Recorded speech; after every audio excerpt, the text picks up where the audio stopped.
Wassalamualaikum warahmatullahi wabarakatuh. Waalaikumsalam Waalaikumsalam warahmatullahi wabarakatuh. Selamat pagi menjelang siang, teman-teman. Selamat Pagi. pagi. Selamat pagi. Pagi agak siang. Puji dan syukur kita panjatkan atas kehadirat Tuhan Yang Maha Esa, atas karunia-Nya. Kita masih diberikan umur panjang dan nikmat sehat walafiat, sehingga kita masih bisa bertemu dalam kegiatan bimbingan kelompok secara online ini. Sebelum kita memulai kegiatan ini, alangkah baiknya kita berdoa terlebih dahulu menurut agama dan keyakinan kita masing-masing. Berdoa di tempat, mulai. Bismillah. Selesai. Kita semua mahasiswa IKIP PGRI Wates, semester 4, jurusan Psikologi Pendidikan, Program Studi Bimbingan dan Konseling. Pada mata kuliah teori dan praktek BK kelompok, kita sudah mempelajari praktek bimbingan kelompok. Dalam bimbingan kelompok ada beberapa tahap, yaitu 1. Tahap pembentukan, 2. Tahap peralihan, 3. Tahap kegiatan, dan 4. Penutup. Nah, pada pertemuan sebelumnya kita sudah melakukan tahap pembentukan dan peralihan. Pada kesempatan kali ini kita akan melaksanakan tahap kegiatan. Di sini saya, Susi Susmiatun, selaku pimpinan kelompok, akan menentukan waktu untuk tahap kegiatan ini, yaitu 20 menit. Dan akan melakukan absensi terlebih dahulu untuk memastikan apakah anggota kelompok sudah hadir semua atau belum. Yang namanya saya panggil, silahkan tunjuk jari dan menjawab hadir. Gitu ya teman-teman? Ya. Ya. Mulai dari Ari Mariati. Hadir. Faizin Sofian. Hadir. Kamiati. Ada, Bu. Oke. Kemudian Mbak Ratna Delawati. Hadir, Bu. Mbak Ratna Mayanti. Siap, ada, Bu. Suharmadi. Ada. Halo. Siap. Oh iya. Alhamdulillah lengkap ya, sudah hadir semua. Nah, baiklah, kegiatan akan segera kita mulai. Kita pada kesempatan kali ini akan membahas tentang bimbingan belajar dalam meningkatkan motivasi belajar. Menurut pendapat teman-teman, bagaimana caranya untuk meningkatkan motivasi belajar? Siapa yang mau duluan menjawab? Pak Sarmadi, monggo. Ya, dipersilahkan. Oke, terima kasih Mbak Susi waktu yang telah diberikan kepada saya. Selanjutnya terkait dengan untuk meningkatkan motivasi belajar anak, itu yang pertama motivasi itu memang berasal dari diri, namun begitu lingkungan sekitar juga pengaruh besar dalam meningkatkan motivasi belajar anak, dari lingkungan sekolah, mungkin dari guru, itu juga bagaimana caranya supaya memberi bimbingan dan juga arahan supaya anak dalam belajar baik di sekolah atau di rumah itu termotivasi sehingga lebih rajin, lebih giat belajar untuk meningkatkan prestasinya. Begitu pula dengan teman-teman sejawat ya, teman-teman kelas itu juga saling bahu-membahu, saling mengingatkan supaya meningkatkan belajarnya di rumah supaya apa yang nilai kita menjadi lebih bagus dari hari ke hari. Selain dari lingkungan sekolah juga dari rumah. Peran orang tua untuk memotivasi anak itu sangatlah penting. Sebagai contoh, anak akan merasa terdorong dalam belajar apabila orang tua itu senantiasa mengingatkan anak ini waktunya belajar, mainnya sudah, PR-nya sudah dikerjakan belum. Selain itu juga orang tua meluangkan waktu untuk menunggui anak dalam belajar di rumah sehingga anak merasa diperhatikan oleh orang tua. Nah, itu beberapa contoh salah satu cara untuk memotivasi belajar anak. Itu masukan pendapat dari saya. Mbak Susi, terima kasih. Oke, terima kasih Pak Suharmadi. Jadi dari Pak Suharmadi ini motivasi belajarnya adalah saling mengingatkan dan peran orang tua sangat penting ya. Iya. Selanjutnya, kalau monggo, saya Mbak berpendapat, gimana Bu ya? Kalau saya Ya, berpendapat ini misalnya anak menggunakan cara di sekolah ya Bu Susi ya, itu biasanya yang sering kita gunakan untuk meningkatkan motivasi anak, itu menggunakan metode atau cara kegiatan yang beraneka ragam, yang menarik minat dan kreativitas anak untuk meningkatkan belajar anak. Kemudian menjadikan siswa itu menjadi siswa yang aktif dalam segala kegiatan. Ya, halo Bu Susi. ya, halo. Kemudian yang berikutnya yang sering digunakan yaitu caranya itu dengan memberikan tugas yang menantang bagi siswa atau anak-anak di sekolah sehingga anak-anak itu bisa berpikir dan menyelesaikan tugas tersebut dengan realitas yang sesuai atau dengan cara-cara yang sudah diajarkan baik di sekolah maupun ia dapat dari tempat lain.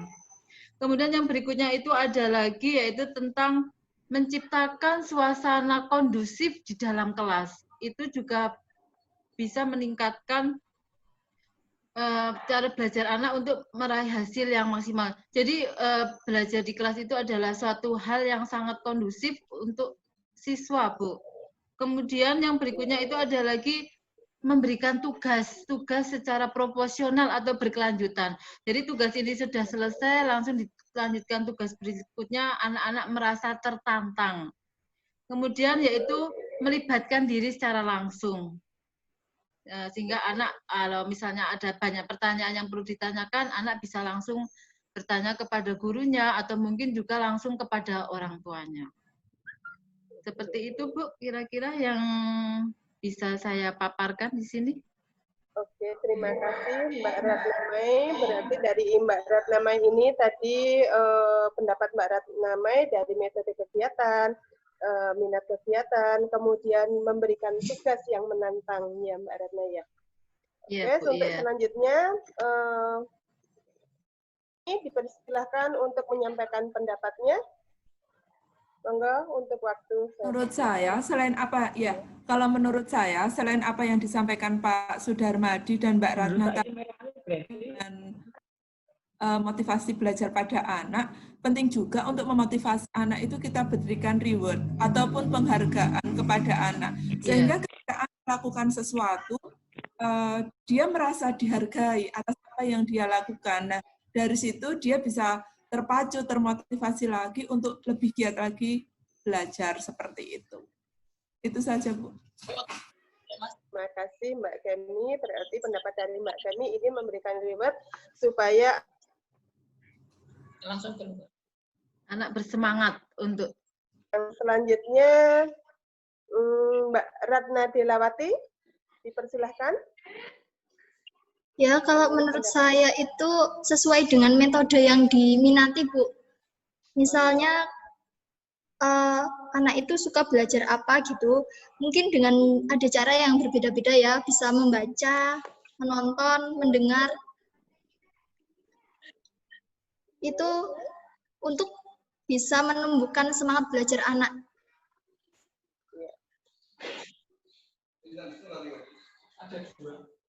Sudah, Bu. Itu aja. Oke. Terima kasih pendapat dari Mbak Ratna Dela. Untuk sekarang, Mas Faiz. Saya persilakan untuk memberikan pendapatnya, Mas Faiz. Ya, apakah suara saya terdengar jelas? Ya, terdengar. Teman-teman. Ya, jelas, Mas. Dari Ya, tempat saya, jelas. Oke. Terima kasih, Bunda, waktunya. saya akan berpendapat terkait mungkin mirip seperti pendapatnya Mbak Ratna Dela tadi ya. Jadi untuk salah satu cara kita untuk bisa meningkatkan motivasi belajar itu adalah dengan memahami cara belajar kita itu tipe apa. Kita termasuk dalam tipe pembelajar yang seperti apa. Apakah audio? Audio itu berarti kita adalah tipe pembelajar yang akan mudah mendapatkan informasi ketika mendengarkan atau dengan sarana audio. Tipe yang lain itu ada visual, itu kalau kita seperti ini, ada visualisasi, ada komputer, ada gambar, kemudian ada penjelasan. Nah, di situ tipe pembelajar visual adalah mereka yang akan lebih termotivasi untuk belajar ketika belajar menggunakan visualisasi atau tampilan-tampilan video. Kemudian video atau gambar ya. Kemudian yang satunya adalah kinestetik. Kinestetik itu tipe belajar kinestetik itu belajar dengan gerakan atau dengan melakukan gerak.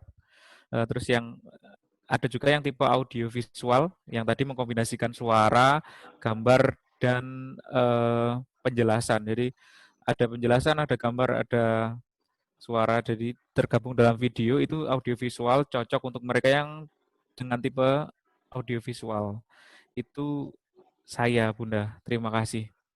Oke, terima kasih Mas Faiz atas pendapatan dari Mas Faiz. Ini sangat bagus sekali. Nah, masih ada satu lagi yang belum memberikan pendapat, Mbak Ari Mariati. Dipersilakan, Mbak Ari. Kalau menurut saya, motivasi untuk minat belajar itu sendiri bisa dengan cara kita itu menghindarkan komentar yang buruk terhadap siswa. Jadi kita seburuk-buruknya nilai siswa itu kita harus memberikan komentar yang positif. Jadi siswa itu tidak menjadi down karena kita berkomentar buruk tentang mereka, tentang perilaku, entah kemampuan dalam belajar mereka. Kita bisa berhati-hati dan lebih memberikan kepercayaan diri pada siswa bahwa siswa tetap bisa meningkatkan kualitas belajar mereka. Kalau menurut saya seperti itu pendapatnya. Ya, terima kasih Mbak Ari Mariati atas pendapatnya. Ini juga sangat bagus. Ada lagi yang belum memberikan pendapat atau mau menambahkan? Sudah semua apa belum ya? Ada yang terlewatkan mungkin? Sudah kayaknya, Bu. Oh, sudah semua ya? Ya. Ada yang mau menambahkan barangkali?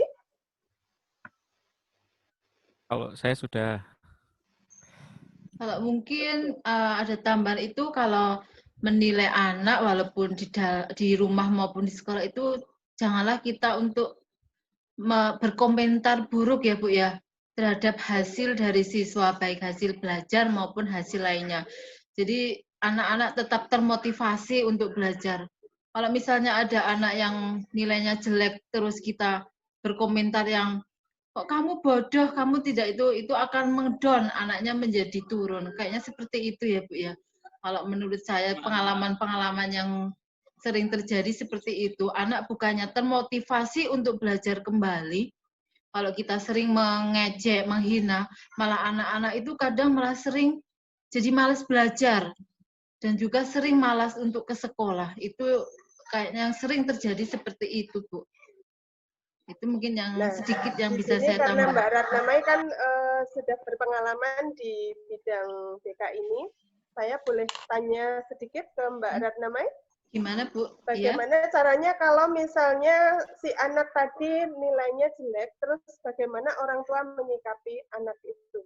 Atau untuk biar memotivasi agar belajarnya lebih giat lagi, bagaimana caranya, Mbak? Dalam hal ini, dalam pihak orang tua ataupun guru, Bu? Orang tua ya? Orang tua, iya. Nah, kalau orang tua kan beraneka ragam orangnya seperti apa sikap. Kadang kita di sekolah juga nggak tahu orang tuanya seperti apa.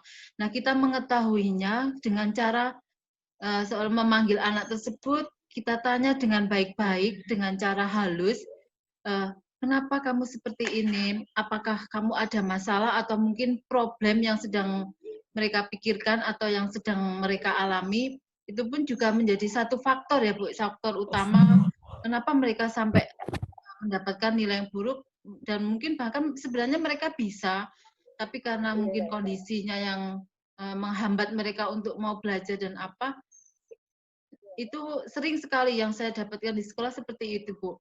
Jadi mereka anaknya pintar, kadang itu dulu adalah peringkat 1, tapi kenapa tiba-tiba setiap ulangan nilainya 4, 3.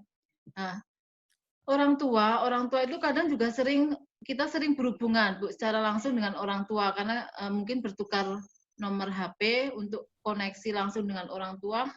Ternyata ada beberapa masalah, orang tua pernah bilang anak meminta sesuatu yang tidak bisa dikabulkan oleh orang tua. Anak-anak menjadi down dan seolah-olah tidak termotivasi untuk belajar ke sekolah. Jadi mereka itu ke sekolah hanya seolah-olah pelarian gitu. Terima kasih sekali Mbak Ratna. Iya, oke Ibu, iya. Oke, terima kasih sekali untuk pendapatnya semuanya. Teman-temanku semua telah menyampaikan pendapatnya. Nah, ini berhubung waktu yang kita tentukan tadi 20 menit, saya rasa waktunya sudah habis. Maka pertemuan akan kita lanjutkan minggu depan. Ya. Iya, Bu. Saya ucapkan terima kasih sekali lagi atas kebersamaan teman-teman pada hari ini. Wassalamualaikum warahmatullahi wabarakatuh. Waalaikumsalam warahmatullahi wabarakatuh.